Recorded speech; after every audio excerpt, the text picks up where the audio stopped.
coordinador del equipo especial Lavajato. ¿No? Así que es un honor para con nosotros tener a eminencia, a un doctor de peso en este seminario virtual de delitos contra la administración pública. Asimismo, él es capacitador de la Escuela del Ministerio Público, como también docente principal y asociado de la Academia de la Magistratura. Así que es un honor, doctor, tenerlo con nosotros. Bueno, muchísimas gracias y damos pase al doctor Hernán Mendoza con su tema de delitos contra la administración pública. Muchísimas gracias y que tengan ustedes una buena tarde. Muy buenas tardes con todos. Agradezco a Salva, la Academia de Alta Especialización Jurídica, por la confianza y por esta invitación hoy sábado para poder abordar un tema bastante interesante y peliagudo en algunos aspectos de los temas que vamos a abordar. Voy a tratar de hacer una síntesis. Quería plantear como temática llevarlos a un escenario reflexivo. El tema que voy a tratar tiene más bien conexión con una realidad grave que se expresa en dos contextos. Uno fáctico, que es la presencia activa de la criminalidad orientada a delitos contra la administración pública, focalizada en delitos de alta corrupción y que ahora está vinculada a temas de una criminalidad organizada y a actos de lavado de activos, lo que hace mucho más compleja su persecución y también la sanción. Y por otro lado, van a observar ustedes también en esta ponencia la desesperación del Estado y de la población por buscar algún mecanismo que resulte pues idóneo para hacer frente a este grave problema. Haciendo un poco de historia, habrán escuchado ustedes la frase: la corrupción es tan antigua como la condición humana. Esto es tomado, por ejemplo, de uno de los textos de Marianela Saetone Montero, en su texto Ética Pública y Corrupción, donde describe, como parte de la historia, que en Egipto existe un primer caso documentado de corrupción durante el reinado de Ramsés, en el año 1100 a.C. Allí, como ustedes saben, los faraones se empeñaban en viajar a la otra vida bien holgados y eran enterrados con tesoros enteros. Narra el texto que los ladrones de tumbas sobornaban a los sacerdotes y a los militares para que les permitan saquear las tumbas. Describe además que en Roma la corrupción era parte del sistema. Reinaba el soborno, el tráfico de influencias, la extorsión, el clientelismo, el favoritismo, etc. El acceso a la función pública en Roma se asemejaba a la adquisición de un título nobiliario. Era parte del honor de los romanos. Entre los requisitos para acceder no bastaba el dinero. Se requería, para acceder a una función pública, estudiar retórica. Era una de las élites caracterizada por tener ese tipo de educación. Y segundo, tener el apoyo de un patrono o notable poderoso. En cuanto al castigo, la corrupción grave se castigaba con el exilio. El tema de corrupción es un tema recurrente en la historia.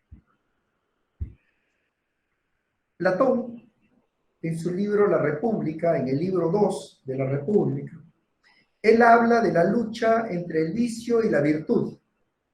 Recordemos que Platón, cuando escribe La República, lo hace en el año 380. Esos años han sido periodificados en el libro 2 de la República. En la lucha entre el vicio y la virtud, siempre, o casi siempre, gana el vicio. Y en su diálogo con sus discípulos le preguntan por qué. llegan a la conclusión de que el vicio es mucho más fácil, da más resultados, te provee de más fama, te da más gloria. En cambio, la virtud es pues demasiado trabajo. La virtud exige esfuerzos, exige control, autocontrol.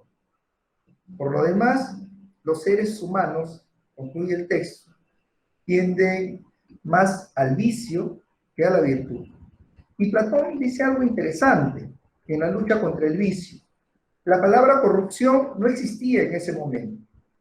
En la lucha contra el vicio, generalmente, el que lidera esos vicios es la persona más viciosa. Vean, ¿con qué finalidad la persona más viciosa era la que lideraba la lucha contra el vicio? Con la finalidad de que no se fijen en él y el pueblo ponga más atención en aquella a las cuales el mayor vicioso señala, de forma tal que él permanece en la historia como gobernante, como un tipo digno, y así se lo recuerda. Lo que señala Platón en el segundo libro de la República es pues fenomenal y no escapa de nuestra actual realidad. Otro dato de la historia la tenemos con Napoleón Bonaparte, quien, según el texto al que me he referido, solía decir a sus ministros que les estaba concedido robar un poco, siempre que administren con eficiencia. ¿Les es familiar esta frase? Vamos a traducirla. ¿Les suena roba pero hace obras? Eso ocurría ya en la época de Napoleón. ¿Recuerdan ustedes la frase, poderoso caballero es don dinero?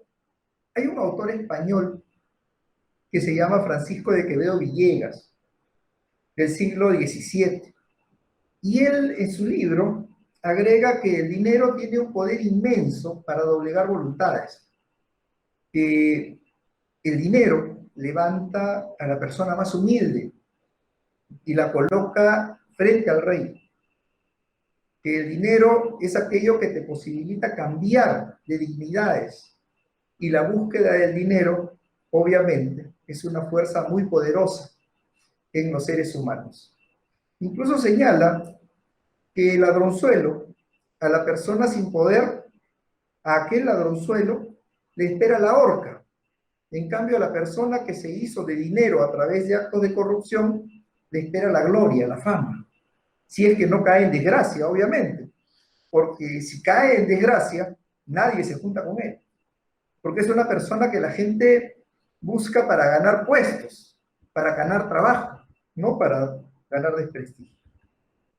La historia nos informa que la corrupción es una conducta humana, en la cual todos podemos incurrir, y frente a la cual hay que establecer políticas de control, de autocontrol, sabiendo bien que nadie puede acceder a la fuerza de $1.000.000, por ejemplo.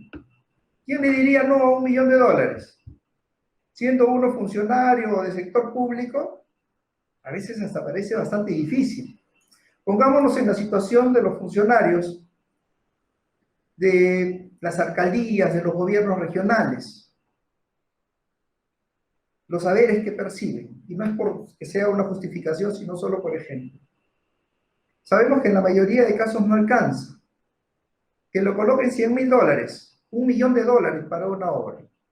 El efecto es devastador en la conciencia de las personas correctas.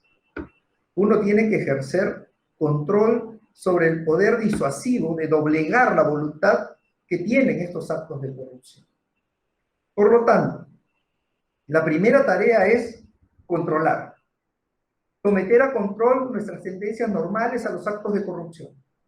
Lo que pasa es que cuando las personas llegan al poder, por lo general su personalidad cambia, se vuelven infalibles, consideran que siempre van a estar en el poder, cuando obviamente no se dan cuenta o no logran admitir de que es muy frágil el ejercicio del poder y que todo es pasajero. Pero cuando uno está en el poder, obviamente que la personalidad cambia. Sucede eso que Fidel Rojas denomina la patología del poder. Entonces, en el tema de corrupción, conducta humana generalizada. 2. Se requiere un control fuerte por cada uno de nosotros. 3. Para que exista corrupción, parece mentira, pero todos quieren ser corruptos. Pero no es así la cosa, porque la corrupción te permite cosas que tú no vas a poder lograr mediante comportamientos de trabajo y de esfuerzo. Todos quisiéramos ser corruptos, va, digamos, en ese contexto. Por favor, la siguiente diapositiva, Elsa.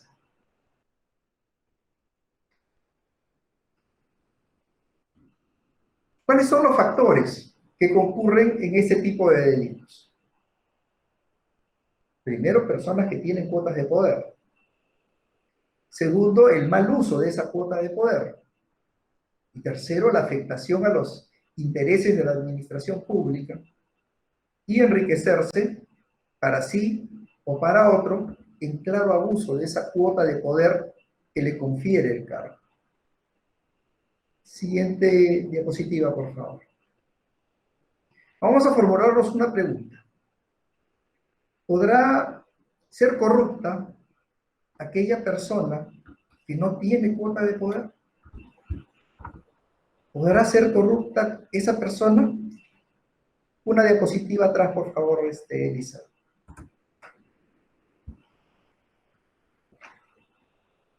Para referirnos a este grave problema, es necesario recurrir a lo que se denomina persona políticamente expuesta, a quien Prado Saldarriaga define como aquellas personalidades que por el cargo político, función pública, posición social o posición económica que ostentan, están en condiciones de ejercer poder o de ejercer influencia en las decisiones o acciones que tienen lugar en la sociedad. Se trata entonces de personas que ocupan una ubicación estratégica y de prestigio en las esferas de actuación sensible del Estado o de una comunidad. La presencia de las llamadas personas políticamente expuestas en delitos de corrupción o en prácticas de lavado de activos ahora vinculados a organizaciones criminales ponen en evidencia que justamente trata de formas y prácticas que realizan personas que mayormente han tenido siempre una estela de éxito, que han sido siempre apreciadas colectivamente, pero que han tenido, sin embargo, han visto la posibilidad de aprovecharse de esa valoración positiva que tienen y las han utilizado justamente para, a partir de ella, generar conductas delictivas en su propio beneficio y en beneficio de terceros. Pues bien, cuando me refiero a este tipo de delitos, nos encontramos también con, por ejemplo, en el plano político, los delitos de corrupción de los procesos electorales, lo que estamos viendo ahora, los delitos de hegemonía política. Esto es buscar destruir a la oposición, sea como sea. Cuando hablamos de delitos económicos, nos encontramos con los delitos o aquellos delitos empresariales, como el lavado de activos. Cuando hablamos de delitos de desarrollo de poder tecnológico, pues estamos hablando ya de cibercriminalidad. A propósito de esto, hace poco se han creado las fiscalías especializadas en cibercrimen. Estamos pensando también en aquellos delitos que aquí en el Perú poco o nada se conocen, pero que se dan en el mundo, como es la venta o el suministro de la tecnología, por ejemplo, para la producción de armas o destrucción masiva. Delitos que obviamente no pueden ser ejecutados por la gata o los injertos del fondo Kendo, sino que tienen un perfil muy diferente en la persona que los ejecuta. Son personas que tienen una formación y una capacitación técnica muy elevada. En esta línea de análisis, como estoy manifestando, existe hoy abundante literatura sobre corrupción, lavado de activos y crimen organizado. No antes, porque recordarán, solo teníamos escasos textos de esos temas. Ahora hasta la jurisprudencia es bastante difundida. Y es más, tenemos un canal de TV encargado de difundir juicios, así como una serie de incidencias que son promovidas en casos de gran corrupción. Tenemos, pues, en el ámbito de lo que significa el crimen organizado vinculado a delitos contra la administración pública y lavado de activos, que es un problema. Es un tema de mucha actualidad, que ha ido cambiando con el paso de los años por su fisonomía amorfa, y en cuyo contexto, en muchos casos, ha dejado de ser un problema netamente criminal, para pasar a convertirse en ni más ni menos que en un problema con una ideología política. Es decir, una nueva dimensión de este tipo de criminalidad. No ya en los términos como lo hemos conocido respecto a organizaciones criminales vinculadas al narcotráfico o al terrorismo u otras actividades, sino una dimensión muy distinta, con un contenido geopolítico, con un contenido económico, en cuyo contexto, vean, la conducta vertebral es el lavado de activos, porque como todo fácilmente podemos entender y comprender, el éxito final de cualquier actividad criminal, o si se quiere, de cualquier actividad ilícita, está en la pulcritud que puede tener una organización, un grupo de personas o un individuo para darle el eje o por lo menos apariencia de legitimidad al dinero, a fondos o activos de procedencia ilícita. Pero el problema ha continuado haciéndose más complejo, porque muchos entendemos el tema de corrupción y ahora lavado de activos, y también vinculado a la criminalidad organizada, de ciertas premisas tradicionales. Así lo hemos venido tratando, cuando el mundo en que vivimos está siendo objeto de profundas transformaciones. Un dinero cibernético, un dinero digitalizado, un dinero encriptado, un dinero que no tiene ese acervo material que normalmente tiene el dinero, un dinero producto de la corrupción que ya no se entrega físicamente, se entrega ni más ni menos que a través de una cuenta encriptada, digitalizada en la pantalla de una computadora o en la pantalla de un teléfono celular. Es decir, ya no hay necesidad de que el funcionario reciba físicamente ese dinero como tradicionalmente se ha entendido la corrupción. Y básicamente, el funcionario o la persona que participa en este tipo de actividades nunca recibe físicamente el dinero. Lo va a recibir digitalmente o a través de un testaferro o a través de empresas offshore, a través de cuentas encriptadas, a través de una serie de modalidades frente a las cuales, evidentemente, el control penal formal confronta grandes y terribles dificultades para tratar de encuadrar hechos que no tienen las características de la criminalidad tradicional, pero que, sin embargo, los fines criminales son peores que los que controla la criminalidad tradicional. Solo para aterrizar en nuestra realidad. En la última década del siglo XX, el Estado peruano sufrió una concertada agresión criminal de parte de este tipo de personalidades políticamente expuestas. En aquel contexto, ustedes recuerdan, diferentes fuentes indicaron a Vladimiro Montesinos Torres, un asesor del entonces presidente Alberto Fujimori, como el principal gestor y el hombre clave en la amplia y extendida red criminal. Estaba conformada por personas políticamente expuestas, dedicadas a la sumisión, al copamiento y corrupción del aparato estatal. Evidentemente, las investigaciones y procesos que se fueron adelantando contra el mencionado ex asesor presidencial demostraron que el modus operandi utilizado mayormente se caracterizó justamente por la captación e integración en cédulas o puntos nodales de finalidad ilícita de funcionarios. También de personalidades y actores importantes del ámbito político, económico, financiero, judicial, fiscal, así como los principales medios de comunicación social. A todos ellos Montesinos lo fue sometiendo y vinculando a su proyecto criminal en diferentes oportunidades y con distintos medios que incluyeron sobre todo el soborno. Además, todo ello se hizo bajo el objetivo aparente de consolidar el poder al gobierno de aquel entonces, al que se estimaban, escuchen, indispensable para la estabilidad y desarrollo sostenido del país. Sin embargo, las actuaciones tanto del Ministerio Público y del Poder Judicial fueron demostrando que se aspiraba en realidad a mantener diferentes fuentes de enriquecimiento ilícito y a asegurar a su vez eficientes mecanismos de impunidad. Ahora bien, para poder entender la complejidad de esta red criminal y su negativa proyección sobre las instancias decisionales del Estado, basta con mencionar que ella logró consolidar núcleos activos en instituciones públicas y privadas: Congreso de la República, Poder Judicial, Ministerio Público, Consejo Supremo de Justicia Militar, Consejo Nacional de la Magistratura, Jurado Nacional de Elecciones, Contraloría General de la República, SUNAT, Tribunal Fiscal, Fuerzas Armadas, Servicio de Inteligencia Nacional, Policía Nacional del Perú, los medios de comunicación, etc.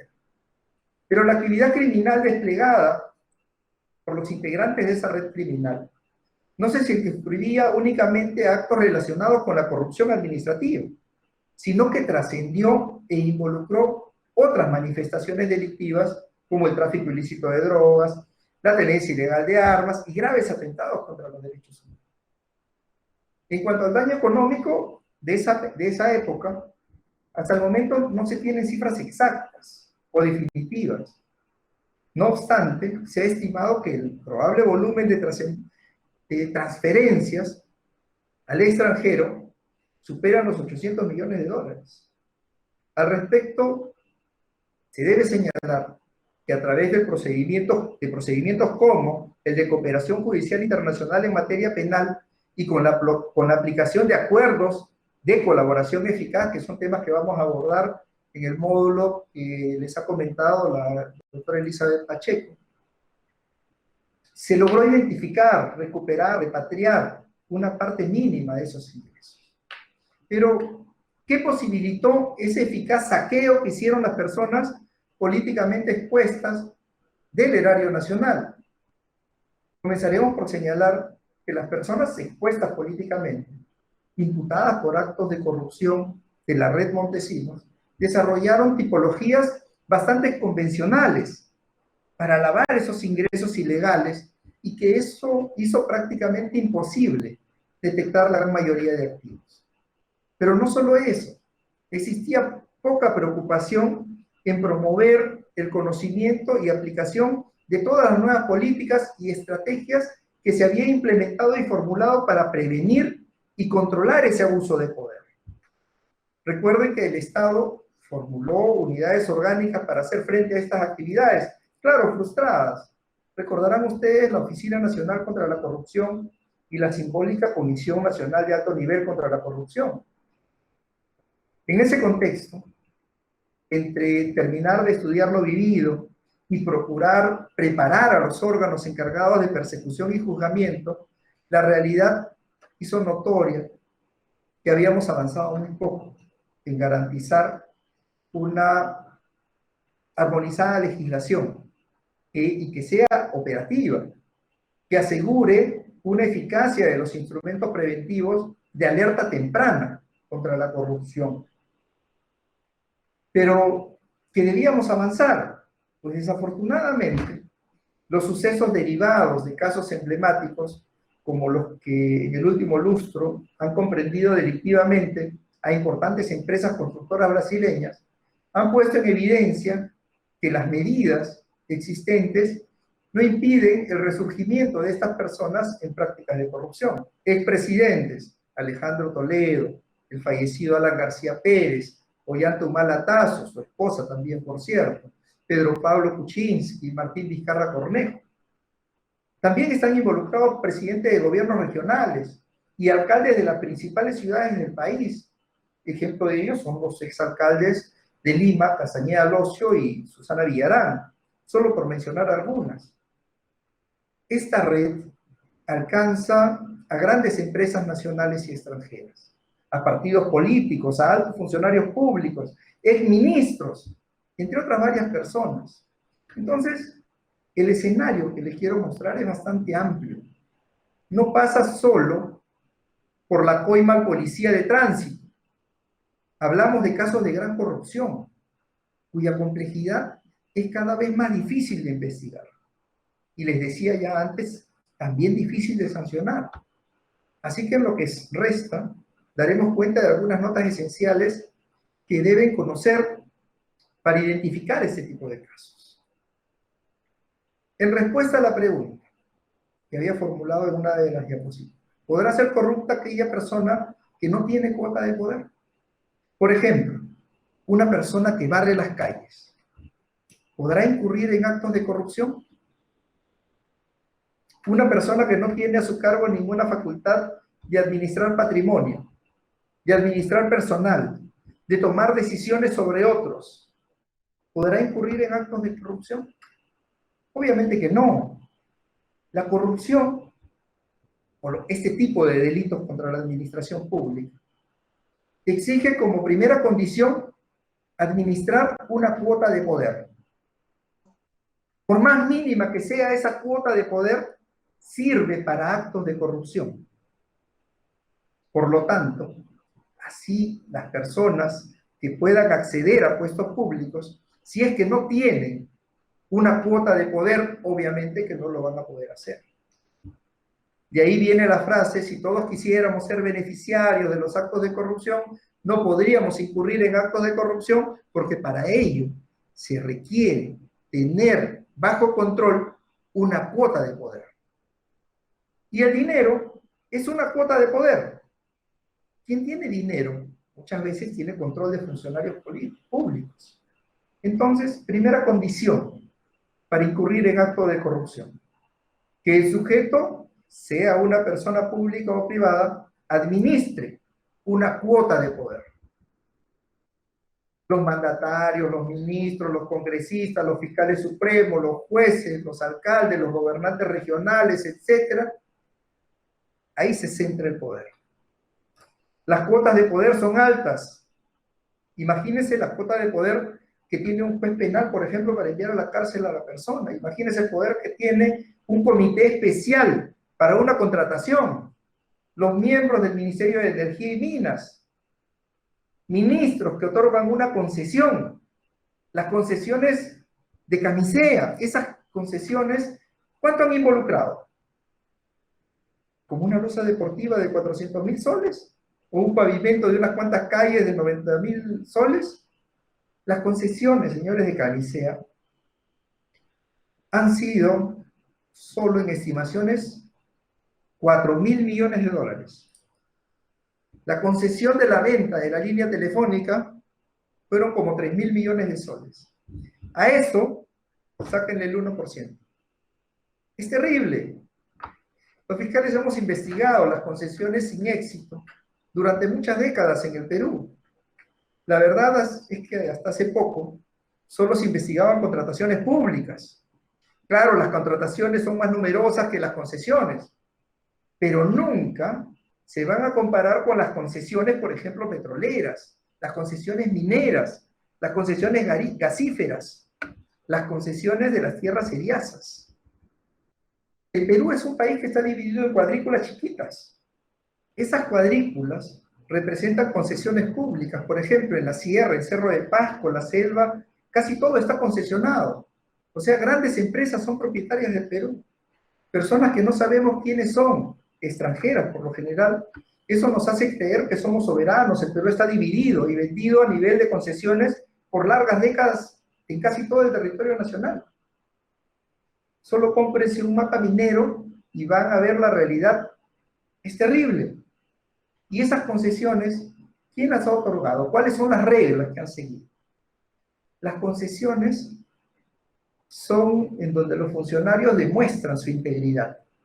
Antes nunca hubo denuncia por corrupción, salvo de, recordarán ustedes, el caso Petroaudios, que está todavía en la Corte Suprema porque hubo un recurso de nulidad que está pendiente de resolver hasta ahora.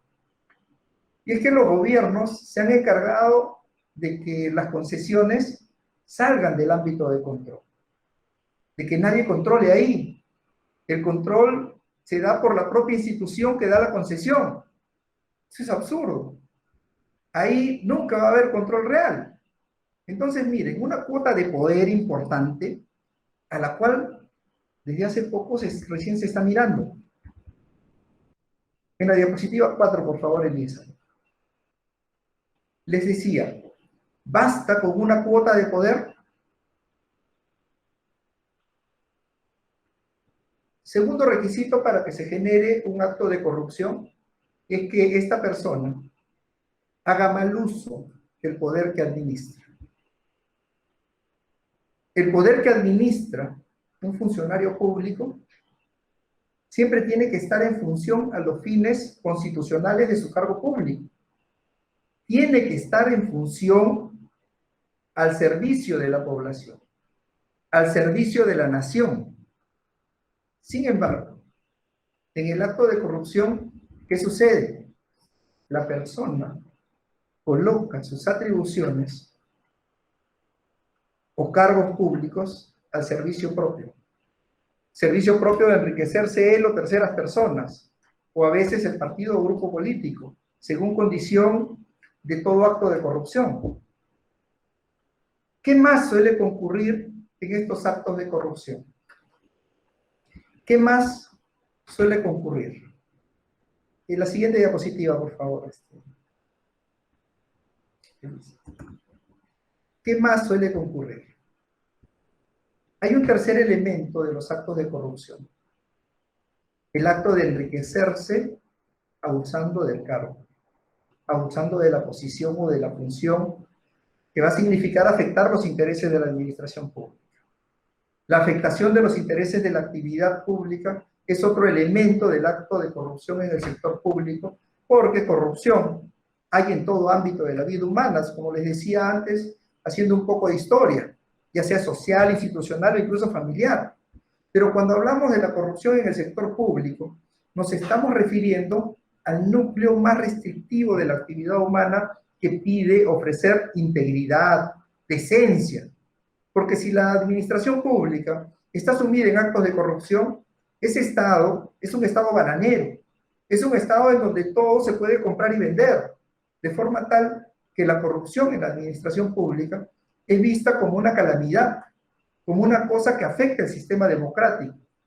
Tiene bastante razón, pero no hay que perder de vista que se trata de una conducta humana frente a la cual hay que establecer mecanismos de control. Entonces, una primera conclusión en esta parte. El primer mecanismo de control es el autocontrol de la persona. El autocontrol del funcionario servidor público, el autocontrol del particular que intenta ofrecer o ganar dinero al funcionario público. En la administración pública de los países tercermundistas, los funcionarios somos muy vulnerables. Vulnerables por múltiples razones. Primero, por la forma como llegan a ser funcionarios públicos. A lo mejor también pagaron para ser funcionarios públicos. En segundo lugar, por su nivel, a veces, de remuneración bastante precario. Lo que gana un policía, lo que gana un profesor, igual una enfermera, un abogado del Estado, las remuneraciones son pequeñas. Por eso en algún momento se felicitó a algunos por luchar por el incremento de sus remuneraciones. Y eso está muy bien. Algunos dicen que los funcionarios deben ganar mucho más, pero eso no basta. Si aún así incurre en los actos de corrupción, como vemos con frecuencia, esto ya no se explica, sino a partir de criterios sociológicos. Y se va a tener que ingresar también a hacer un estudio bajo criterios antropológicos, porque esa conducta humana que se pretende y el control propio o institucional no ejerce ningún efecto.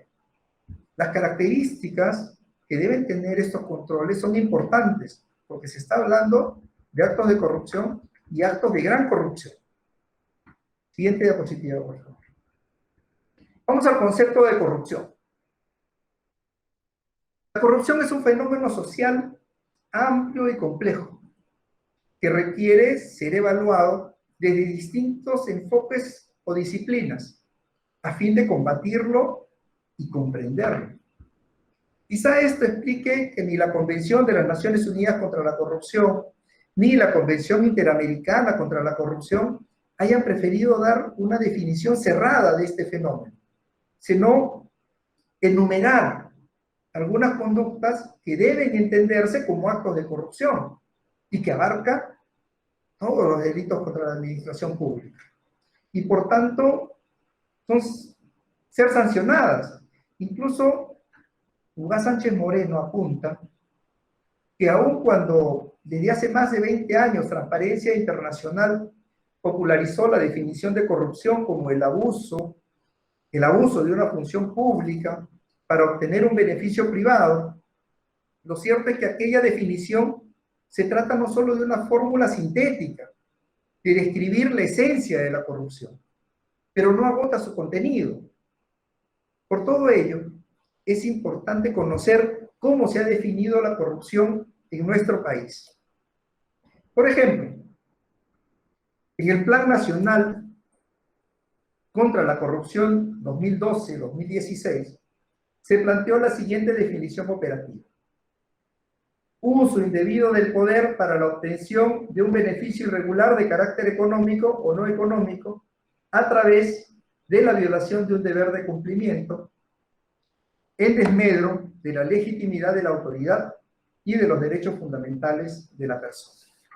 Luego, en la Política Nacional Integral de Lucha contra la Corrupción, que es el más importante instrumento en gestión en esta materia, se define como la corrupción como el mal uso del poder público o privado para obtener un beneficio indebido, económico, no económico o ventaja directa o indirecta por agentes públicos, privados o ciudadanos.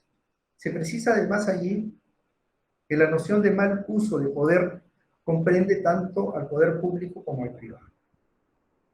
El Plan Nacional de Lucha contra la Corrupción 2018-2021 no solo indicó que la corrupción es un fenómeno complejo, multicausal y multidimensional, que no puede ser abordado desde un solo enfoque ni por una sola entidad, sino que también se manifestó que uno de los ámbitos del citado plan involucra, sin distinción, a todas las entidades públicas, privadas, empresas, ciudadanía y colectivos sociales, los cuales deben implementar, dice, modelos de prevención, reconociéndose así que el combate de dicho fenómeno trasciende del ámbito público para involucrar también al privado.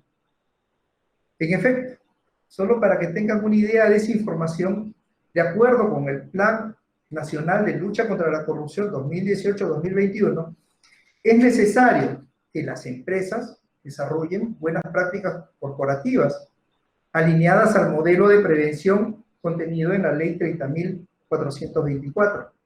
Es decir, que las empresas se hallen en sintonía con el modelo de cumplimiento normativo en materia penal, que se encuentra previsto en el artículo 17 de la Ley de Responsabilidad Administrativa de Personas Jurídicas. Y según explica sobre esto Ranyo Pechiera, se gestó con el propósito de que se apruebe la candidatura peruana a la Organización de la Cooperación y el Desarrollo Económico. La principal virtud de los programas de cumplimiento normativo a las que se ven sometidas ahora las empresas es que puedan eximir de responsabilidad a las personas jurídicas que lo hayan implementado oportunamente. Incluso, si el programa de prevención se adopta luego de la comisión de cualquiera de los delitos que prevé dicha norma, por ejemplo, cohecho activo transnacional, cohecho activo genérico, cohecho activo específico, la persona jurídica podría conseguir que se atenúen las sanciones que se le podrían imponer, en vista que se estaría mostrando su interés por evitar que un hecho de tal naturaleza ocurra nuevamente. Precisamente, en el reglamento de esta ley 30.424, se indicó que los modelos de prevención en materia penal buscan promover la integridad y transparencia en la gestión de las personas jurídicas, una ley que les recomiendo revisar. Siendo esto así, a través de la asignación de efectos eximentes o atenuantes a dichos programas de cumplimiento normativo en materia penal, el Estado en verdad está premiando la implementación e institucionalización de una cultura de cumplimiento de la legalidad de las personas jurídicas. Por ello mismo, la no implementación de estos programas de prevención de riesgo podría conducir a las responsabilidades de las personas jurídicas, conforme se formula en la Convención de las Naciones Unidas y en el Convenio de Lucha contra la Corrupción de la Organización para la Cooperación y el Desarrollo Económico. Así las cosas, queda claro que la corrupción es un fenómeno social, que es complejo, multicausal, y ya decíamos, y multidimensional, donde los delitos que castigan la corrupción pública solo suponen la contención penal de ciertos comportamientos de riesgo para el correcto y regular funcionamiento de la administración pública, lo que no comprende todos los ángulos necesarios para combatir penalmente aquello que desde hace varios años se concibe como un fenómeno que debe ser enfrentado tanto en el ámbito público como en las relaciones entre particulares. Es necesario entonces que se asuma en el ámbito penal una concepción amplia acerca de lo que debe entenderse por corrupción, a fin de que se ponga de manifiesto que comprende toda violación por parte de un individuo, obviamente, ya decíamos, dotado de poderes de decisión, ya sea en el ámbito público o en otros ámbitos, de las reglas que rigen su actividad, con el objetivo de procurar en sí mismo o para un tercero una ventaja de cualquier índole. Esto deberá conducir a que la intervención del derecho penal no se limite al castigo de la corrupción pública, sino que también abarque la corrupción privada. Por cierto, desde septiembre del 2018 está vigente el Decreto Ley 1385, que sanciona la corrupción en lo privado. La intervención del derecho penal se justifica en razón de que las conductas de sobornos, por ejemplo, en la contratación privada, también constituyen una forma de corrupción que debe ser atajada.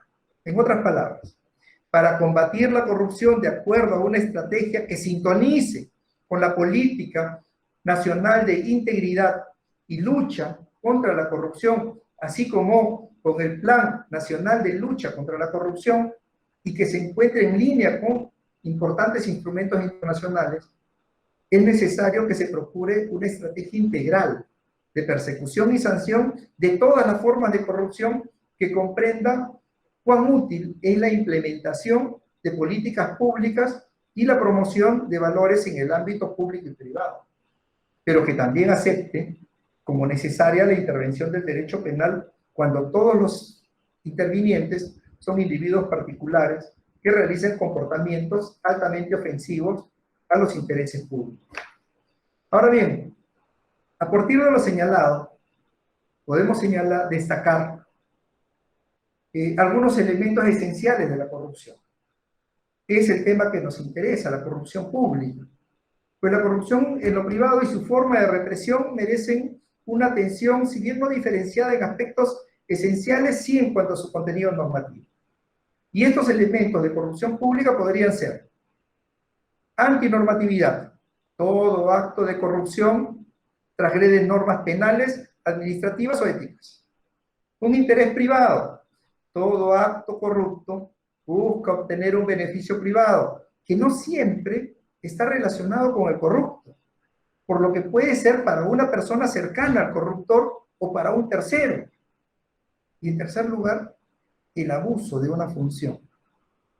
Todo acto de corrupción implica un abuso de una función asignada al Estado, es decir, de una función pública. A partir de ello, decir que la corrupción es el abuso de un poder encomendado para obtener beneficios particulares, económicos o no, que viola la norma en perjuicio de intereses generales o del interés público, como lo hace Transparencia Internacional, como indicamos antes, parece no abarcar todos los aspectos de corrupción. Pero como indicamos, abarca lo privado. Pues un dato sustancial es que la corrupción genera pobreza. afecta a derechos humanos. Finalmente, se plantea un modelo de entendimiento del contexto que facilita los actos concretos de corrupción, conocido como agente y principal. El más popular se define como que la corrupción puede ser explicada como una ecuación. Esto lo dice Robert Kitgar, en donde si un agente tiene el monopolio de las decisiones y actúa con altos niveles de discrecionalidad o autonomía y sin rendición de cuentas, se posibilitan márgenes de desviación. Y varios de ellos dicen que la corrupción es igual a monopolio, discrecionalidad, menos opacidad, es decir, no rendición de cuentas. ¿A qué se refiere con el monopolio? Monopolio se refiere a la posibilidad de tomar decisiones de manera unilateral, sin pasar por un colegiado o por dependencias. A más capacidad de decisión de un eslabón de las cadenas, mayor va a ser el incentivo para corromperlo. La discrecionalidad, por su parte, se refiere a cuando la capacidad de ser corrompido se incrementa si existe un excesivo poder discrecional. A más grados de libertad, por haber menos pautas explícitas que fijen sus límites, más posibilidades tiene el potencial corrupto de pisar territorio oscuro. La ambigüedad favorece al malintencionado. Asimismo, la rendición de cuentas u opacidad, ¿qué significa? Significa pues que las personas, los organismos y las organizaciones de carácter público, privado y de la sociedad civil tienen la responsabilidad de cumplir adecuadamente sus funciones, escuchar y responder a los cuestionamientos y requerimientos de sus grupos de interés en las decisiones que toman y las actividades que ejecutan. En la corrupción, por lo general, siempre se va a dar una situación de monopolio. Es un elemento importante para que se produzca la corrupción, que es el tipo de corrupción pública que se suele investigar. La discrecionalidad del funcionario, esa discrecionalidad cuando es excesiva, cuando no está marcada por los fines de la institución. Ahí se produce lo que se llama el exceso de discrecionalidad, cuando los plazos no son precisos, por ejemplo. Debemos decir además que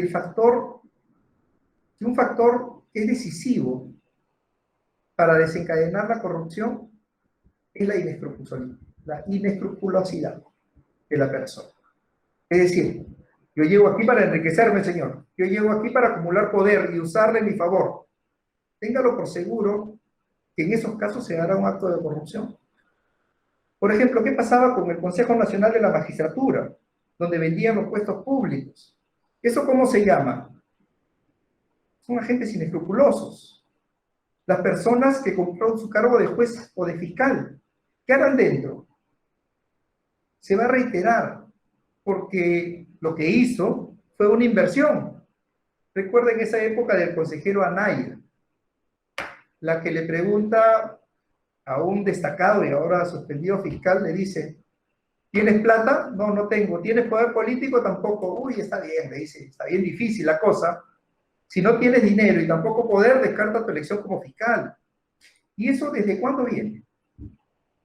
¿Desde cuándo vendrá? Lo que pasa es que nadie investigaba. Gran cantidad de las personas que postulaban dicen: sí, me han pedido, pero nadie se atrevía a presentar las pruebas y decir, porque saben que hay redes de corrupción, redes criminales, que en casos extremos pueden ser bastante crueles, que pueden generar daños.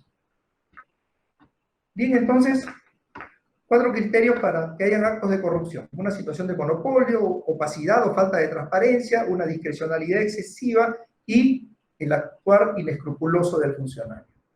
Estemos donde estemos, el sistema acusatorio, el sistema inquisitivo, sistema democrático, dictatoriales, si estos 4 criterios se dan, va a haber actos de corrupción.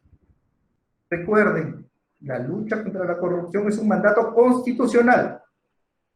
se desprende de los artículos 39, 41, 44 de nuestra Carta Magna. Así lo ha afirmado el Tribunal Constitucional en la sentencia 6/2016 y 17/2011, señalando expresamente que el propio combate a toda forma de corrupción goza también de protección constitucional. Entonces, cuando le pregunten, ¿la lucha contra la corrupción tiene un mandato constitucional? Sí, los artículos 39, 41 y 44 de la Carta Magna. Recuerden también que la Comisión Interamericana de Derechos Humanos, juntamente con la OEA, publicó en 2019 un estudio titulado Corrupción y Derechos Humanos, donde concluye que el fenómeno de la corrupción tiene un impacto diferenciado en el goce y ejercicio de derechos humanos, desde la concepción de lo invisible, impactando de manera desproporcionada en las personas y grupos, sobre todo en situación de vulnerabilidad o discriminación histórica. La Comisión Interamericana hace un estudio bastante interesante en este texto y ustedes pueden ubicarlo en las redes. Segunda conclusión, entonces, el concepto de corrupción abarca lo público y lo privado. La corrupción pública, evidentemente, es mucho más grave. Tiene elementos o notas que la hacen particular, donde, por ejemplo, se requiere, entonces, un factor personal, una variable necesaria, que el funcionario sea un tipo inescrupuloso, el que ingresa a la administración con fines personales, el que compra un puesto público para hacerse regresar lo que invirtió y agregar a eso una ganancia. Ese es el tipo que no puede llegar a la administración pública. Es el tipo que está en contra de lo que establece la Constitución en los artículos 39 y 40. El servicio a la nación, inclusive el artículo 38. ¿Qué nos dice el artículo 38? Todos los peruanos tienen el deber de honrar al Perú y proteger los intereses nacionales. La Convención de las Naciones Unidas contra la Corrupción y la Convención Interamericana contra la Corrupción contiene disposiciones dirigidas a prevenir y sancionar la corrupción. Y es de lo que estamos dando cuenta. Tenemos este grave problema. Se está haciendo frente a través de diversos pronunciamientos internacionales. Tenemos convenciones, tenemos una Corte Nacional especializada, tenemos fiscalías especializadas, tenemos un Código Procesal Penal, tenemos leyes especiales aplicables a organizaciones criminales, tenemos disposiciones aplicables a personas jurídicas, tenemos acuerdos plenarios, tenemos técnicas especiales de investigación. Entonces, para hacer frente a esto, se encaja el necesario principio de buena administración y gobierno para hacer frente a la corrupción, donde es importante, o importantísimo, la ética pública. Siguiente diapositiva, por favor. Las clases de corrupción. Una vez descrito el concepto de corrupción y su relación con los derechos humanos, resulta necesario identificar los tipos de corrupción para poder comprender la magnitud de esta problemática.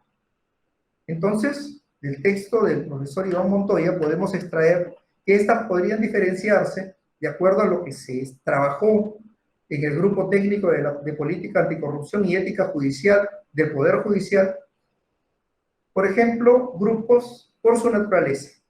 Se detectó una corrupción política, donde se pudo observar que en las altas esferas de decisión involucran a los funcionarios que ejercen funciones de poder político. ¿Qué es lo que hemos visto hasta hace poco?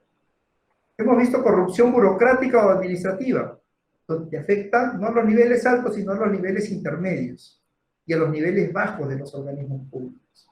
También a la corrupción individual o directa, esa corrupción donde los actores pueden ser identificados de forma clara. En otras palabras, el actor directamente opera sin intervención, digamos, de una red de corrupción. Pero también tenemos lo que se ha hecho ya frecuente, una corrupción sistémica o institucionalizada, que se caracteriza por estar generalizada y se manifiesta en múltiples esferas a través de redes de corrupción. De esta manera, en este caso de corrupción, en la corrupción sistémica e institucionalizada, es difícil determinar a todos los agentes que intervienen. En este tipo de corrupción se propaga fácilmente y provoca la ausencia de valores, lo que vuelve confusa la diferencia entre lo correcto y lo incorrecto. Pero ¿son estas únicamente las clases de corrupción? Desde septiembre de 2018 tenemos el decreto legislativo 1385. La corrupción en el sector privado que reprime aquellas conductas que atentan contra la libre y leal competencia empresarial, que era a lo que me refería antes, la corrupción privada. ¿Y esto por qué? Ya les decía, es necesario hacer frente a la corrupción desde todos los frentes. Tercera conclusión. Según Transparencia Internacional, la corrupción puede ser entendida como el abuso del poder para obtener beneficios privados. Ello supone que la corrupción, ya les decía, no solo implica poderes públicos, sino también poderes privados.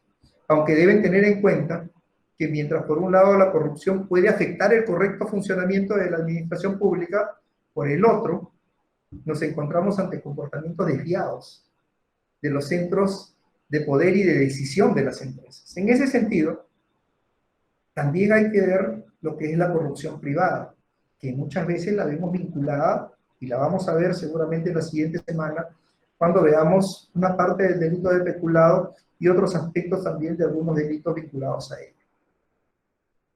Siguiente diapositiva, por favor.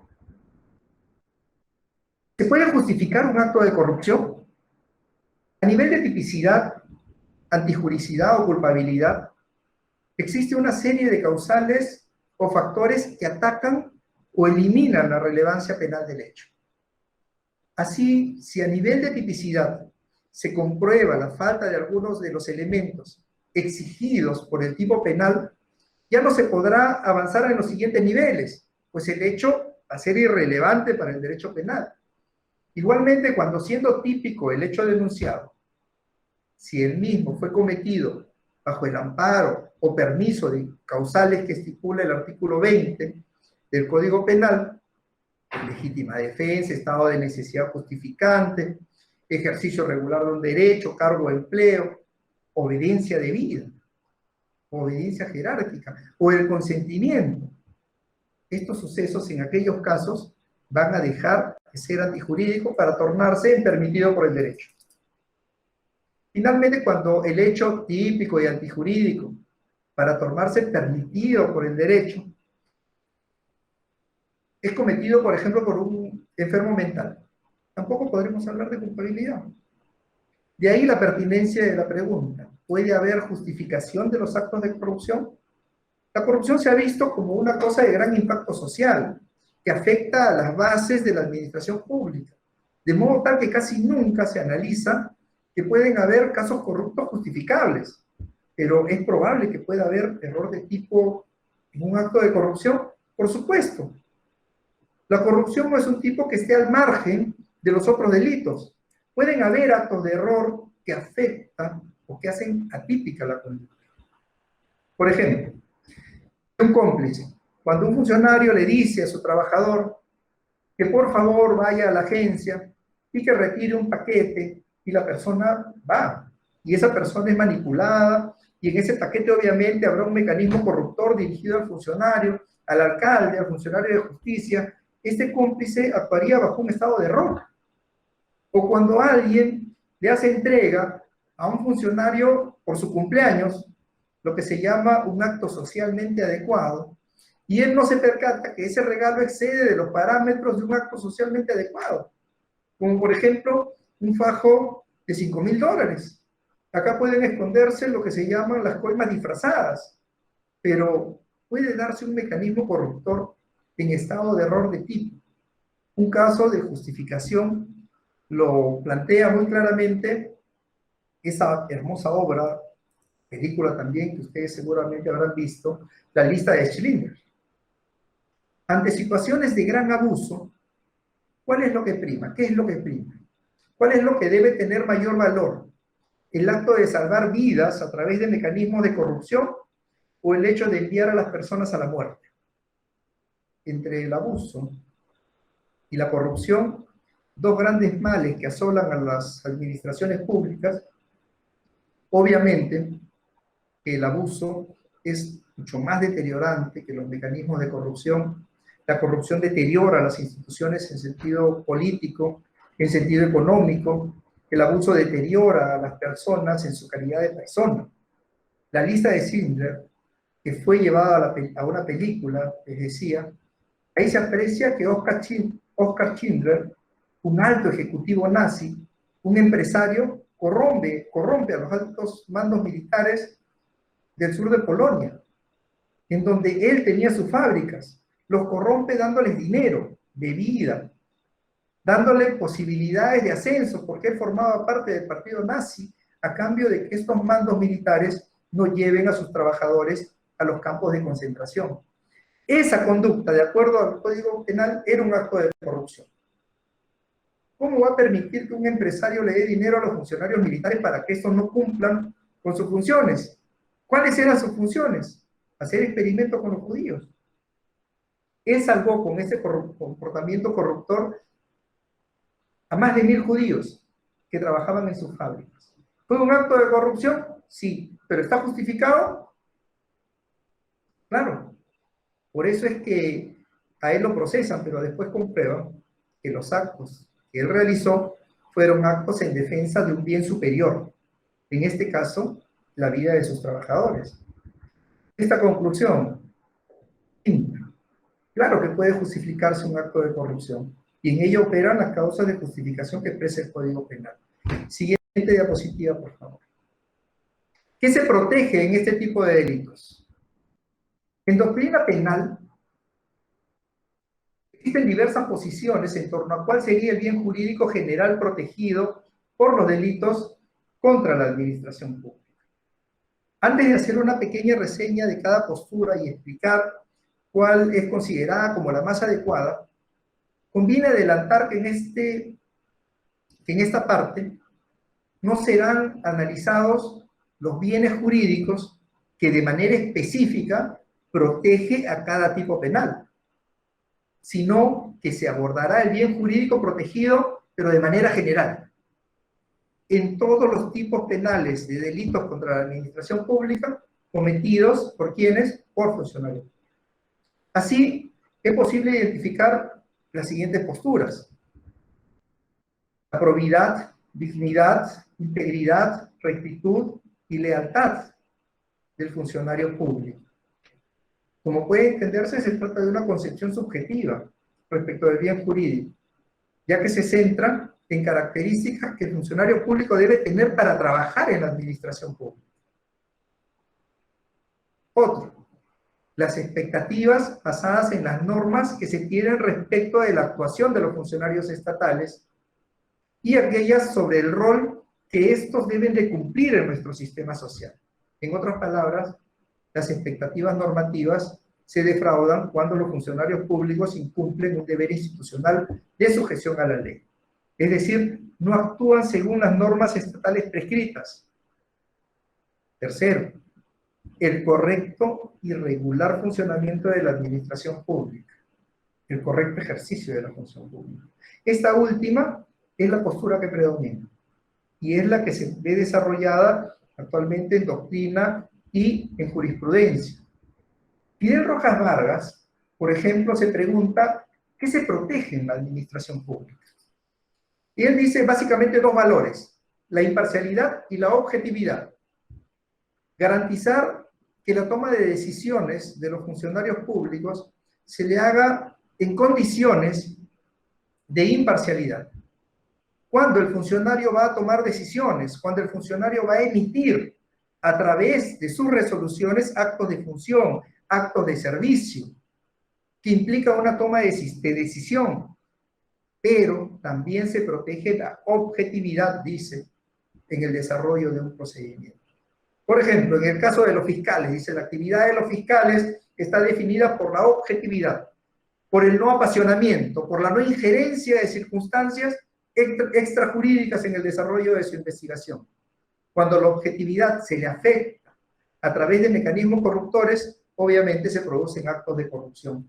Por cierto, dice que los fiscales toman decisiones, pero la toma de decisiones en el ámbito de la administración de justicia corresponde más a los jueces. Una prisión preventiva, una constitución de persona jurídica, una sentencia, son actos de toma de decisión.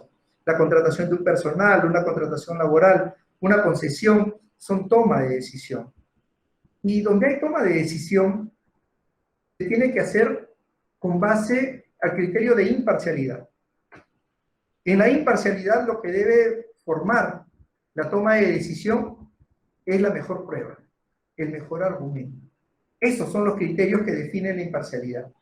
Pero cuando la toma de decisión está decidida por aspectos económicos, por presiones políticas, por favores políticos, obviamente que se afecta la imparcialidad.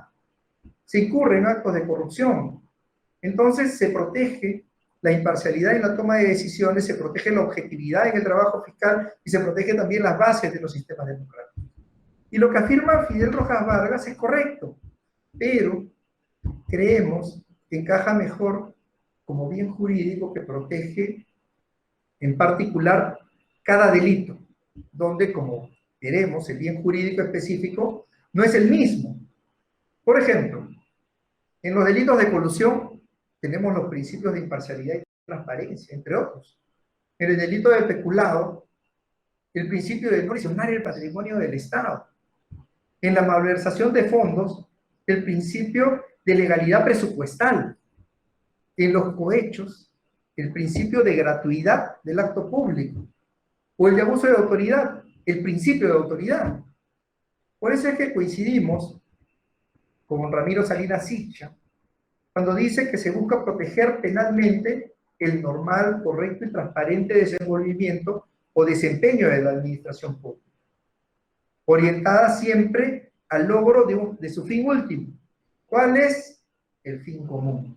Es decir, se protege la administración pública en sentido funcional, respecto de los objetivos constitucionales que a través de ella se persiguen.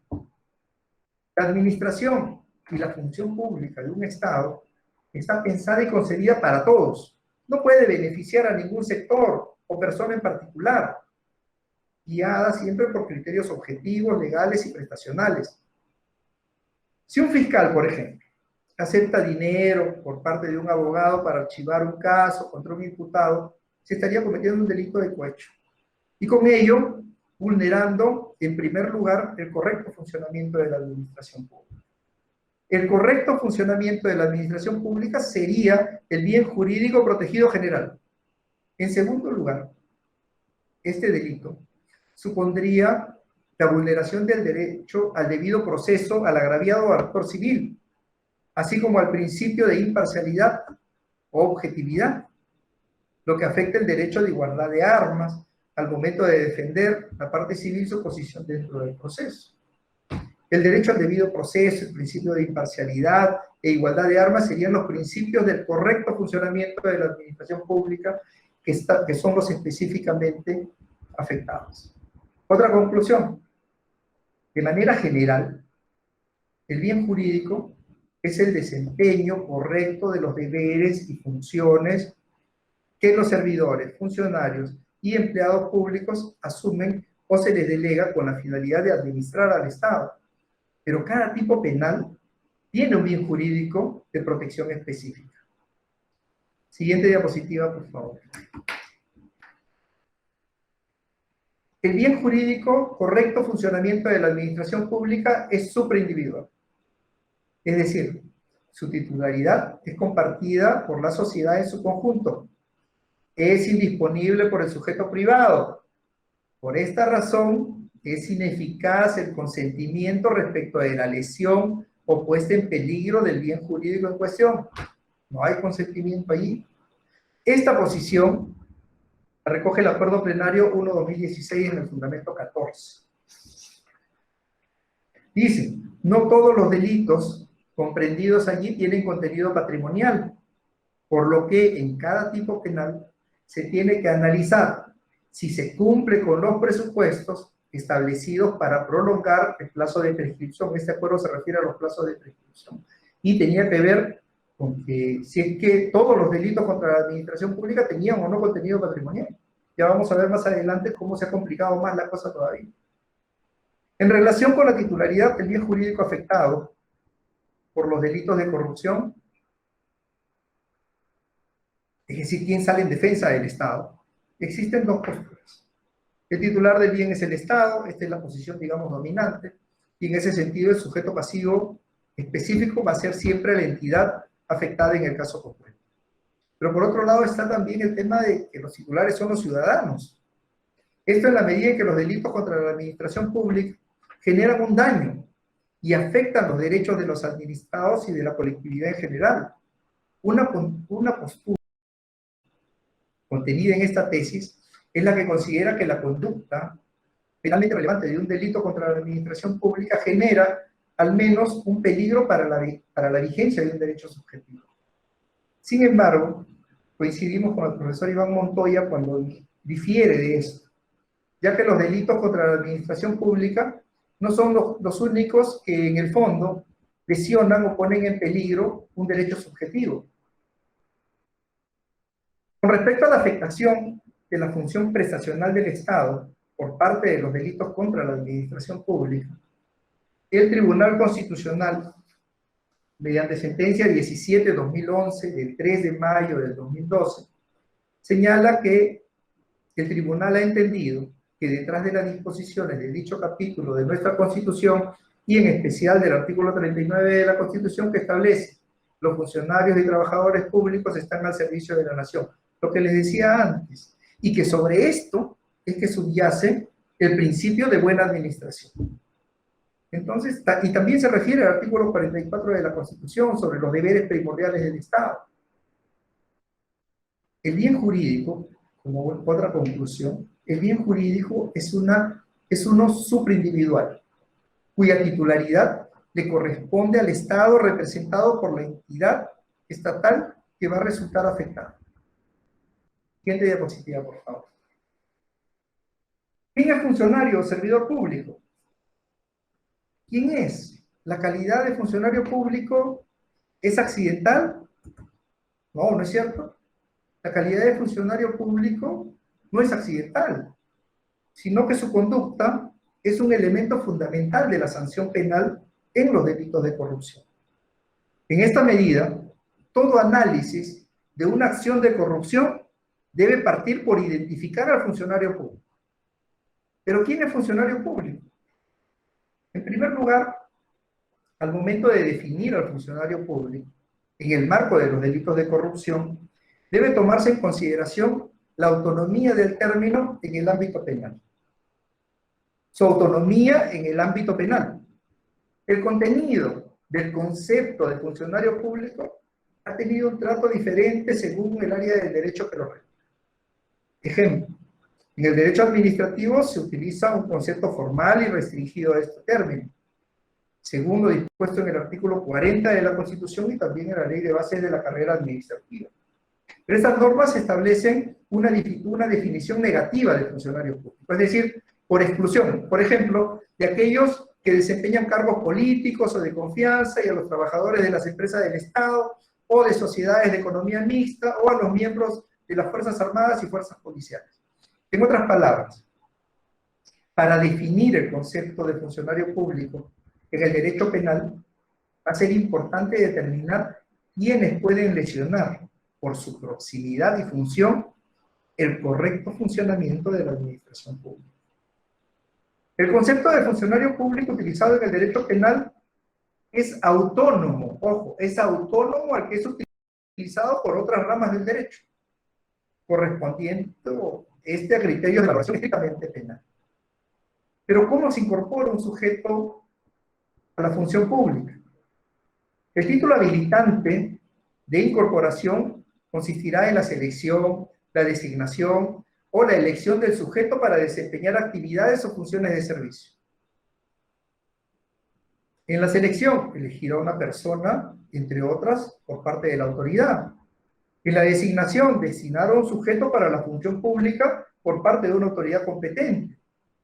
En la elección, es un nombramiento que regularmente se hace a través de un proceso de votación.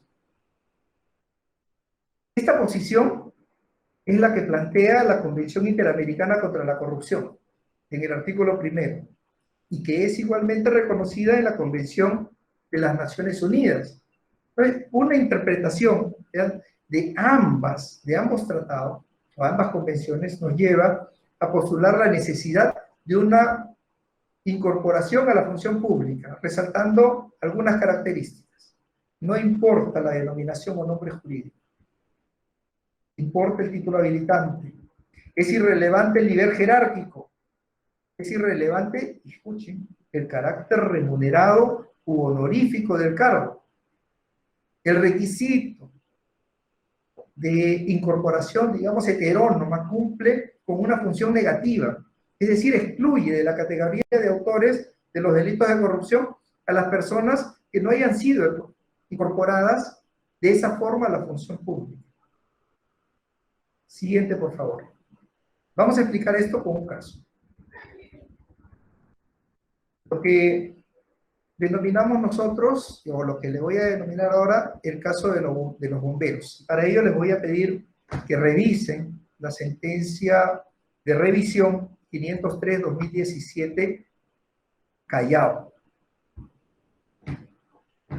Se trata de un recurso de revisión que fue interpuesto al amparo del artículo 439 del Código Procesal Penal, inciso 4, que estipula que la revisión de sentencias condenatorias firmes, estos son los casos de sentencias condenatorias firmes, su revisión va a proceder si con posterioridad a la sentencia se descubren hechos o medios de prueba no conocidos durante el proceso que sean capaces de establecer la inocencia del condenado.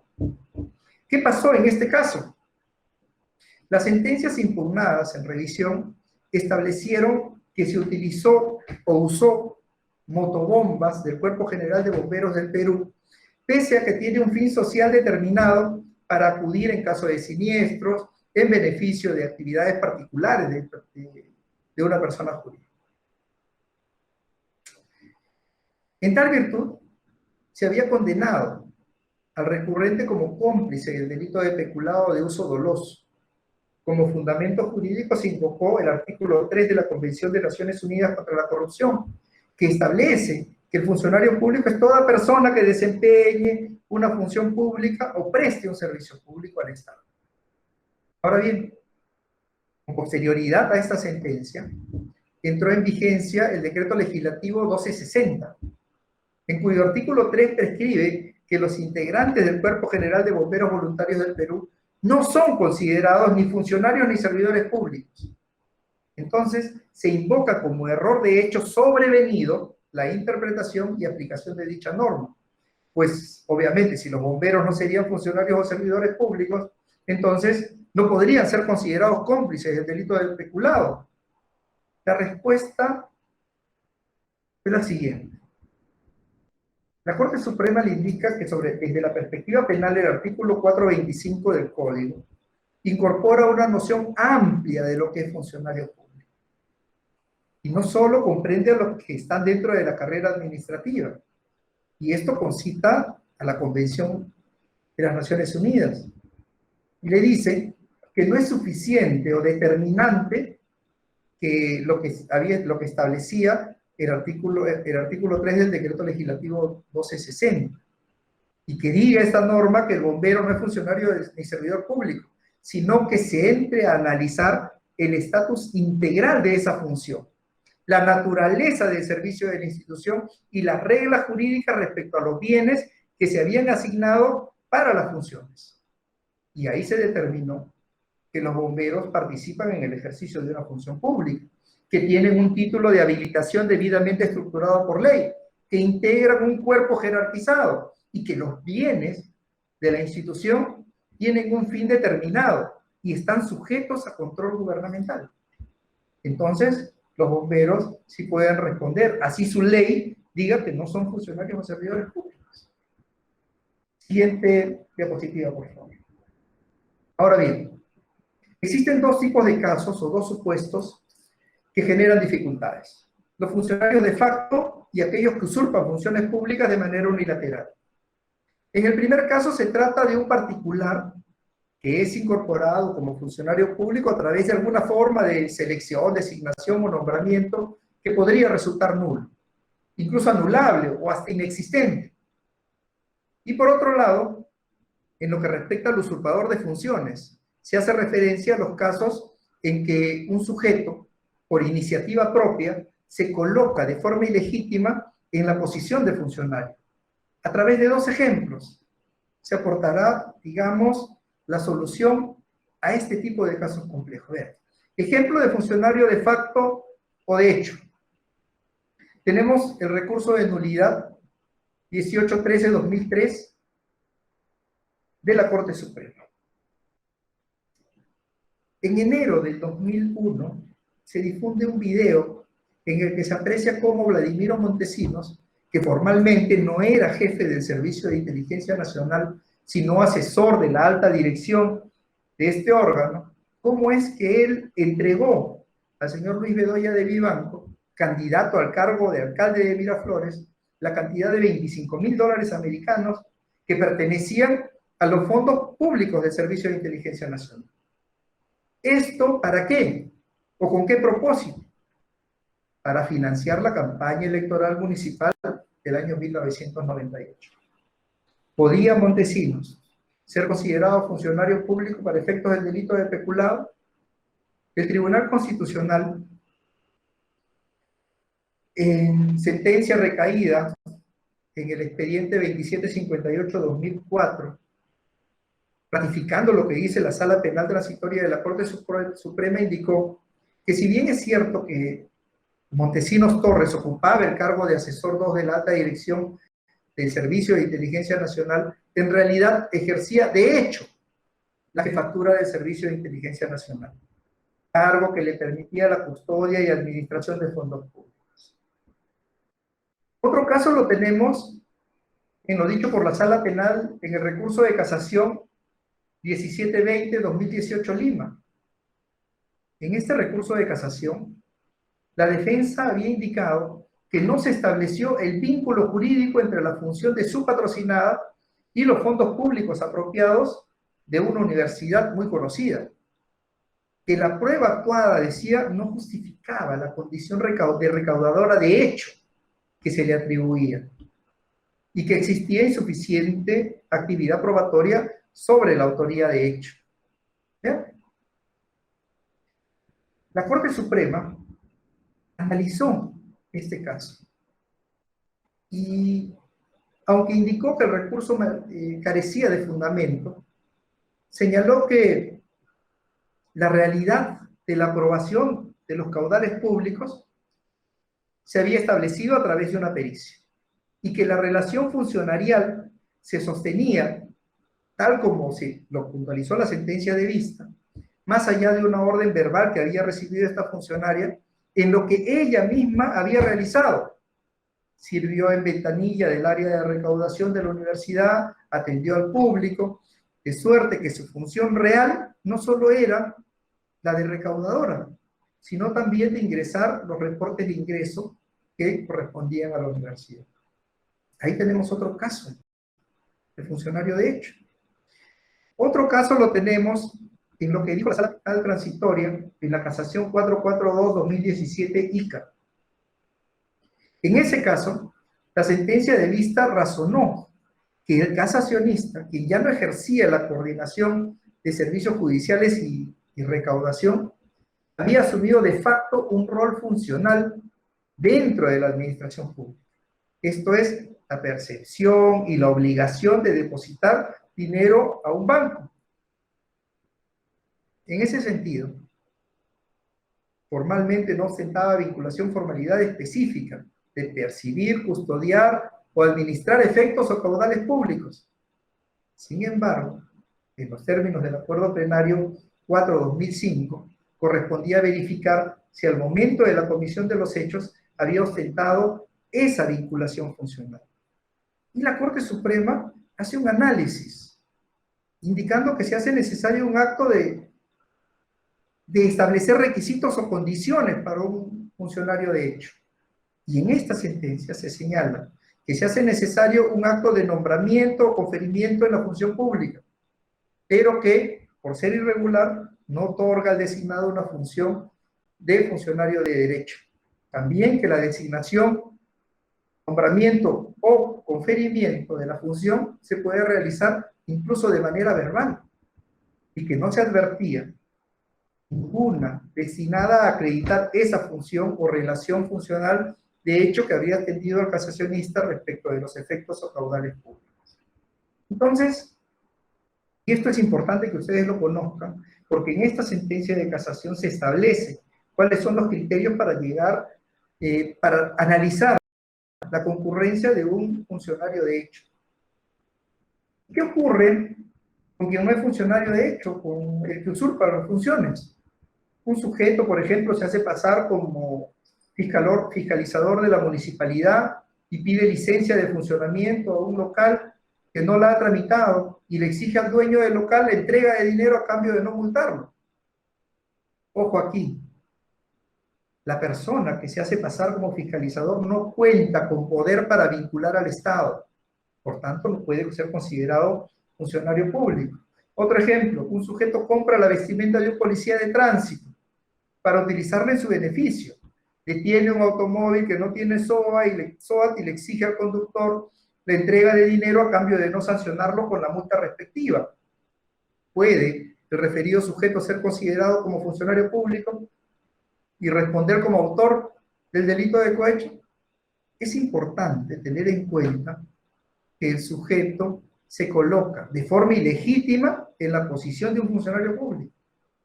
Al no haber sido incorporado de forma heterónoma, como decía antes, y con un título habilitante a la función pública, sino que por propia iniciativa se hace pasar por funcionario, no puede contar pues con ese poder para vincular al Estado. Y por tanto, no debe ser considerado un funcionario público. Siguiente diapositiva, por favor, Elisa. La posibilidad efectiva de desempeñar el cargo. Cuando se analiza si una persona puede o no ser considerada funcionario público en términos del derecho penal, más que un ejercicio de la función pública, debe hablarse de una posibilidad efectiva de ese ejercicio de la función pública.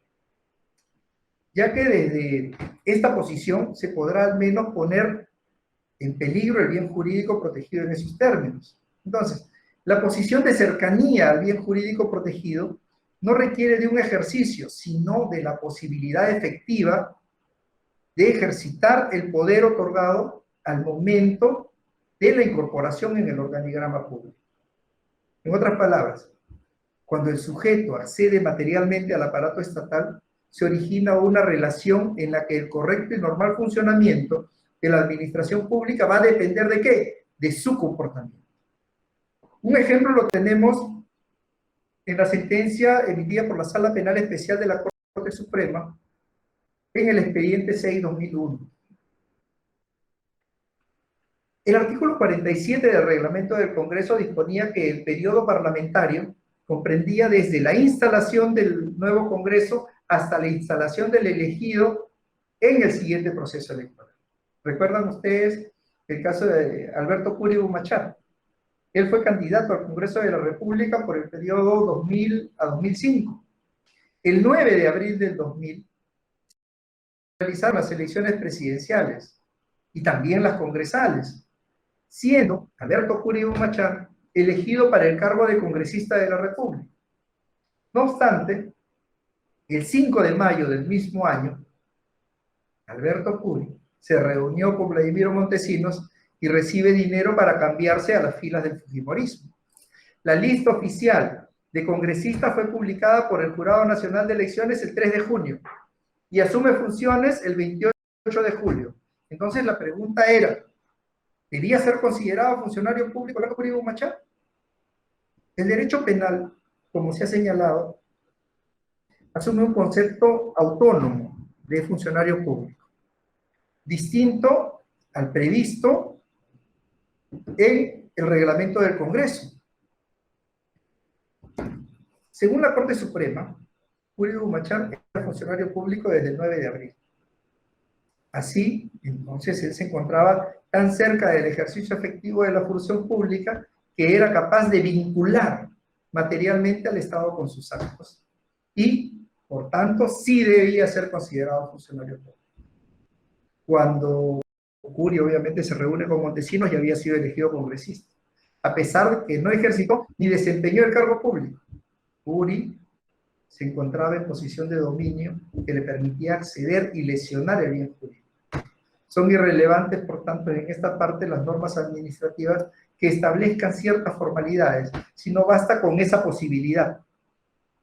Entonces, ¿es idéntica la concepción en el ámbito administrativo y jurídico penal o su amplitud es igual en ambos escenarios? Pues no, existen diferencias sustanciales también. Y aquí quiero dar cuenta de las diferencias entre funcionario y servidor público. Tanto funcionario como servidor público sirven al Estado para el cumplimiento de sus fines. Las diferencias están en el hecho que el servidor no ejerce función pública y se halla en situación de subordinación en relación con los funcionarios. Esta distinción importa mucho, porque el régimen de responsabilidades penales es distinto para uno y otro, o existente para unos o irrelevante para otros. Y aquí también vale distinguir lo que es funcionario de autoridad. Toda autoridad, por definición, es funcionario público, con poder de decisión que lo sitúa en una relación de supremacía, en relación con otros funcionarios o subordinados. Pero no todo funcionario público se haya premunido de dichos poderes, menos el servidor. Son autoridad, por ejemplo, el presidente de la República, los ministros, los magistrados del Tribunal Constitucional. ¿Y qué pasa con los asesores? ¿Son funcionarios públicos? ¿Quiénes son los asesores? Los asesores son aquellas personas calificadas, digamos, por su técnica, ciencia y profesionalismo, que contribuyen a formar decisiones con sus informes, consejos especializados, proyectos, planes, diseños. No será funcionario público porque no toma decisiones ni ordena, y menos goza de capacidad de disposición. El hecho que existan asesores que tomen decisiones por encima de los funcionarios es una situación irregular. Naturalmente, nada impide que existan funcionarios públicos, asesores o servidores que cumplen esa función, o incluso un particular con cargo de confianza, pero no puede haber un asesor que haga las veces de funcionario, pero sí hemos visto que un asesor ha sido comprendido dentro de la esfera del concepto de funcionario cuando se ha tratado de un funcionario de hecho. Ya dijimos que no es lo mismo un funcionario de hecho que un usurpador de funciones y la forma en que estos acceden a la función pública. Siguiente diapositiva, por favor. Los delitos cometidos por funcionarios o servidores públicos pueden afectar diversos bienes jurídicos tutelados por el derecho penal. Razón por la cual son mencionados en diferentes títulos del Código Penal. Vean, existen varios delitos cometidos por funcionarios públicos. Tenemos el artículo 141, por ejemplo, del Código Penal, que habla acerca de la autorización de matrimonio ilegal. El artículo 155 cuando se refiere a la violación de intimidad. Generalmente, la intervención es como circunstancia agravante de una conducta. En esos casos, para dar cuenta de la delincuencia funcionarial, tanto en los delitos especiales propios como en los delitos comunes a través de delitos impropios, lesionando bienes jurídicos distintos a la administración pública. Y por otro lado, tiene ubicación específica, hay un capítulo correspondiente a delitos cometidos por funcionarios públicos, entre el 376 y el 401A, si mal no recuerdo. Y también en los delitos cometidos contra la administración de justicia. En estos casos tiene un encierro sistemático que afectan el bien jurídico contra la administración pública y administración de justicia, diferente de aquellos cuando aparecen como circunstancias agravantes. El elemento. Es usual que los códigos penales clasifiquen en atención a la calidad de los agentes que cometen el ilícito penal y a la naturaleza de los deberes que estos infringen con su comportamiento comisivo u omisivo, en la medida que el tipo penal va a exigir singulares cualidades del autor, quien comete la conducta típica. Vamos a estar frente a delitos especiales. En cambio, y generalmente, cuando el tipo se haya redactado de modo personal con las palabras el que, quién, cualquiera que, nos encontramos frente a delitos comunes. En el primer caso, la norma está circunscrita al ámbito de quebrantamiento de deberes especiales que el agente mantiene en su relación con el bien jurídico. Y en el segundo caso, viola roles generales que por igual involucran al común de las personas. Hay que hacer esa necesaria distinción. Siguiente diapositiva, por favor.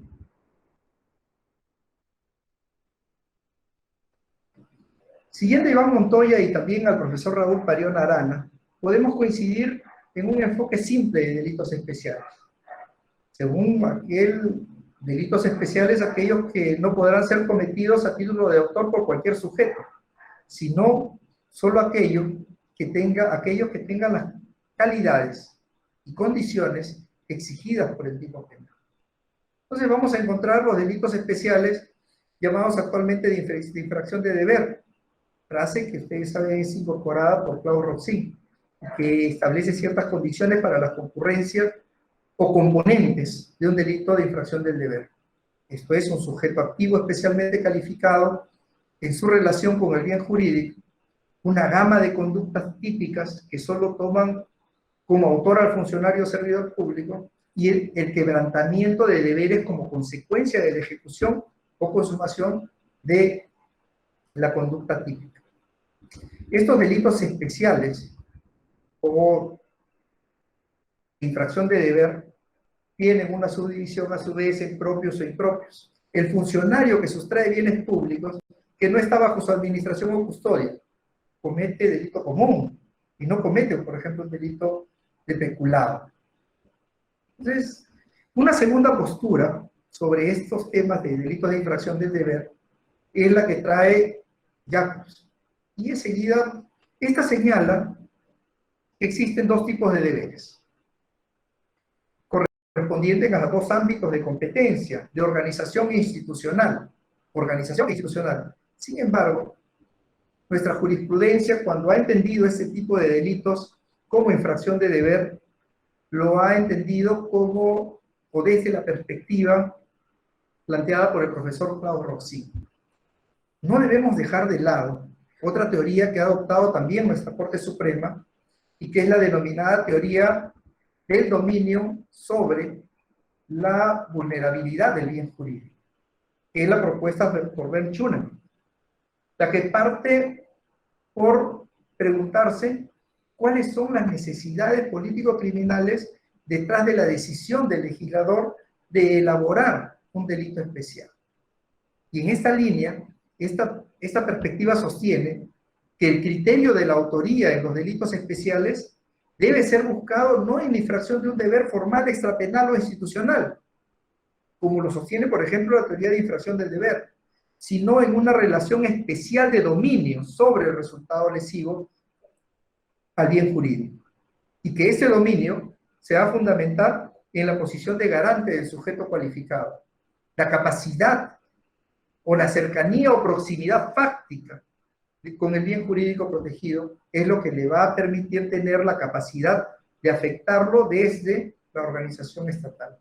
En ese sentido, según esta teoría, es la función del autor frente a la especial situación de vulnerabilidad del bien jurídico lo que favorece que tenga un dominio de resultado lesivo. Por ejemplo, un juez tiene la función de impartir justicia, es un servicio público. De esta forma, de él va a depender ese servicio. Ahí está la situación de vulnerabilidad, que la administración pública funcione correctamente. En esta medida, el juez que recibe dinero de un abogado para que agilice un proceso va a ser autor del delito de cohecho pasivo en virtud de ¿qué? De su dominio sobre el bien jurídico protegido, que es el correcto funcionamiento de la administración pública. Y sobre eso existe vasta jurisprudencia, que es necesario también que ustedes puedan abordar y que las voy a alcanzar a través de Elizabeth para que ustedes las puedan tener dentro de sus archivos. Es importante, y creo que me estoy extendiendo un poco más, ya con esto concluyo, que ustedes también conozcan el tema de los delitos de comisión por omisión y cómo es que se logra que las personas de las más altas esferas de poder pueden ser juzgados también. Y esto se da, siguiente por favor, a partir del artículo 13 del Código Penal, que contempla una cláusula que pretende establecer cuándo un comportamiento omisivo ha de ser equiparado a un delito de resultado. Entonces, luego también tenemos lo que es el problema de los delitos de encuentro, que es lo que tienen ustedes en pantalla. Este problema de los delitos de encuentro vamos a resumirlo en breves palabras. El problema es dogmático respecto a la punibilidad o impunidad de un sujeto que coloca o contribuye con la conducta del autor, que viene a ser el funcionario público. Esto a pesar de la modificación del artículo 25 del Código Penal por el Decreto Legislativo 1351, pues aunque algunos consideran que el legislador ha cerrado definitivamente la discusión doctrinal a favor de la teoría de la unidad del título de imputación, para otros, como por ejemplo el profesor Percy García Cabero, tal parecer viene a constituir una reducción simplista e implica a una renuncia de la dogmática penal. Sin embargo, este es un tema en el que no pretendo detenerme, porque la solución a la problemática de los delitos de encuentro debe responder a ciertas preguntas. ¿Debe ser penalmente responsable el sujeto que se limita a hacer lo que el tipo penal presupone? ¿Pueden responder como cómplices o instigadores los intervinientes necesarios aplicando las reglas de la participación criminal? Sería interesante profundizar sobre esto y voy a profundizarla seguramente en la siguiente sesión cuando veamos el delito de peculado. Vamos a ver un poco los delitos de convergencia, los delitos de encuentro, sus características, y es necesario sobre esto que ustedes puedan recordar algo, que toda conducta, sea de autoría o de participación, para ser penalmente relevante, debe ser imputable siempre objetivamente. Es decir, tiene que crear un riesgo prohibido para el bien jurídico. De lo contrario, no podría ser imputable. Entonces, la diferencia, y vamos a establecerlo también en la siguiente sesión, con los delitos de convergencia, con los delitos de encuentro, el interviniente necesario, la forma de actuación desde una posición distinta de la que actúa el autor, la forma en que no converge con la conducta del autor para luego vulnerar el bien jurídico, sino que se encuentra con la conducta del autor, quien actuó de manera aislada y autónoma. Aquí lo que se analiza, o el análisis se centra en los distintos supuestos que presentan los delitos de encuentro, en algunos delitos contra la administración pública, por ejemplo, como es en algunos casos el delito de peculado. Siguiente, por favor.